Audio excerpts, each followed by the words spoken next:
ود تبعتاي كالأيت سبيتي نختهلو كمرعو دليو انت دعا تبقسو كالكالي يبلون عند لي دمو ميقرمش ولتين ما وقبات كفلقة كالكالشو مال كالكالشو ما قبل حدا جزي دما صمو مسبلني دويلة يسوعمو يمسأني دبروني على دل تراي سلالونا يلم يدول اللي تالو دبروني على نالو علو نسب آي زخون زلو እንደገና ድማ ሓደ ጊዜ ከዓ ጽሙ ምስበለኒ ነታ ሰበይቱ ምስደቃ ይጽውዓሞ መጽዮም ምሳይ ክጻወቱ ውዒሎም ይሓድሩ ያ ትብል ዘላ በሷም ደውላታለሁ ደብሮኛ አላትመጡም በቃ አለቀ አረ መጣን ከዛ ይመጣሉ ሰላም አመላ ዓለም ትርከቡ ተከታተልቲ ኤርትሪ 6 ሰላም አምላክ ምስክሉና ይሁን እንታይ የክብል ደለ መስልኩ ኡፎይ ኩል ጊዜ አብ ናቱ ገዛ ሄድኩም انت دعات سمعو خوينكم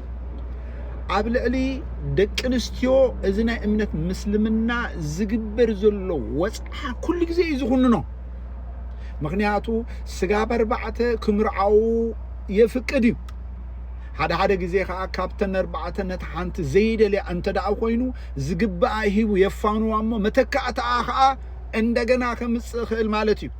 بزخونه ግን ዝግብአን ሂቡ ስጋ በዘፋነውን ንኹለን ከቀያይረውን ይኽእል ማለት እዚ ወጽዓ አይኮነን እዚ አብልዕሊ ደቅንስትዮ ዝግበር አመጽዶ አይኮነን እስኪ ነዛ ቪዲዮ እዛ እንድራያ ወንድ ልጅ ደግሞ የሚገርምሽ ሁለተኛ ማግባት ከፈለገ ከለከልሽው ማልከለከልሽው ያገባል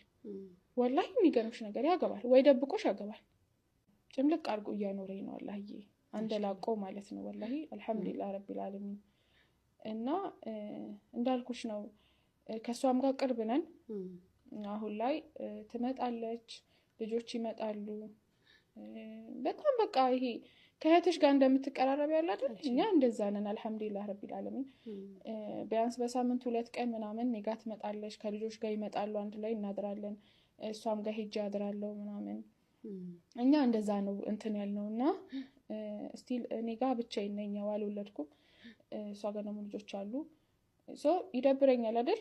በቃ አንድ ስልክ በቂ ነው ደብሮኛል ነው ተራ የሚባል ነገር የለም ማለት ደብሮኛል አይደል ተራይ ስላልሆነ የለም እደውልለታለሁ ደብሮኛል ናለዋለሁ ለሷም ደውልላታለሁ ደብሮኛል አትመጡም በቃ አለቀ አረ መጣን ከዛ ይመጣሉ እንባርከም ሰማዕኩም ማይ እዛ ሓፍትና እዚ አንተ አትብል ዘላ ንሓደ ካልኤት ሰበይቲ ንኽትህልዎ ዝደሊ ሰብኣይ بمدلاي مخنيات كلكلا كايت كلكلونيها سلازي دلاي يكبر ياتبل زلا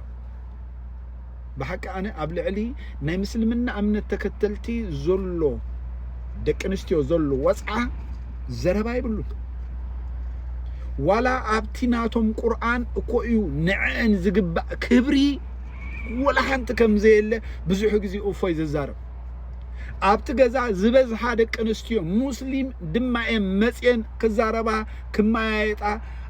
አብ ቁርአን ብዛዕበን ተጻሒፉ ዘሎ ጽሑፋት ውን ከይተረፈ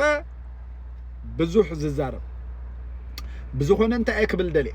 ካብ ሕጂ ንድሓር ብዝተኻለ መጠን እፎይ ንዘስተምሃሮ ትምህርቲ ብፍላይ አብ ቁርአን አብ ሐዲሳት ንዘሎ ዝተፈላለየ ትሕዝቶ እናተርጎምኩ ከምጽኤ نزغزازي فلو بمغبار تحابرو نكبلكم دلي سلام እግዚአብሔር መስኩልና ይሁን